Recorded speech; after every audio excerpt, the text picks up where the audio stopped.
که د خپل یو مسلمان ورور یا ملګری په ګناه باندې لیدو له هغه پرده مه پورته کوه، په راز باندې پرده واچوه او مه یې افشا کوه، مه یې رسوا کوه. که داسې وکړې ته به د شیطان ملګری یې، ځکه شیطان غواړي چې هغه رسوا شي. د خلکو ګناهونو باندې پرده اچوه، الله به ستا په ګناهونو پرده واچوي. ځکه که دغه پرده الله له تا هم لرې کړي، خلک به در باندې سلام نه کوي، ځکه ګناه له ټولو انسانانو کیږي. خو نیک انسان هغه دی چې په نورو باندې پرده غوړوي. دغه پرده په هر انسان باندې الله پاک غوړولې او دا د الله پاک فضل او کرم دی، مهرباني ده په انسانانو باندې. که دا پرده د انسانانو له مخې لرې شي، ډېر انسانان به هغسې نه وي چې موږ ته ښکاري. همدې لپاره په نورو پرده غوړوه، الله به په تا پرده غوړوي. که ته د نورو پردې لرې کولو کوشش وکړې، الله به تا رسوا کړي.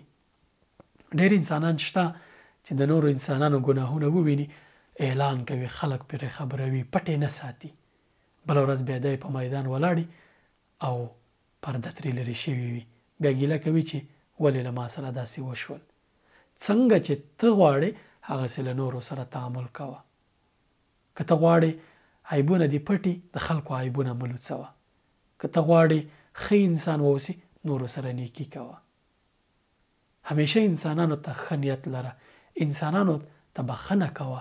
انسانان معذور ګڼه، انسانان عاجزه ګڼه، انسان یې ګڼه. له انسان تېروتنه کېږي، ملایکې نه دي او نه پیغمبران دي. انسانان له هر چا تېروتنه کېږي، او چې تېروتنه ترې کېده، دا فکر کوه چې دا انسان دی، له ما هم دا تېروتنه کېږي. که ته فوقالعاده یې، بیا نورو ته هم فوقالعاده فکر کوه.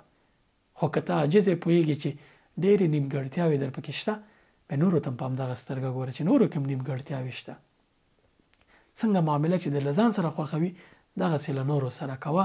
هم به دې اړیکې بریالۍ وي او هم به ته یو نیک انسان وي. نه به وجدان ته ملامت او نه به د الله پر وړاندې مسؤول یې. السلام علیکم.